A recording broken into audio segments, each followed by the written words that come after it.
হাঁহি এধানি হাঁহি নোহোৱা হ'ব বেদনা যে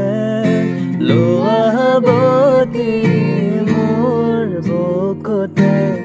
নেলাগে নিলিখো কাহিনী আধা মই আধা তুমি নয়ৰে খিলা পাততে আছো দুয়ো আমি ৰং দিয়া মৰম ৰং ভাল পোৱা হাজাৰ ধেনু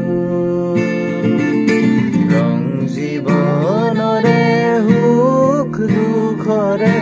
হাজাৰ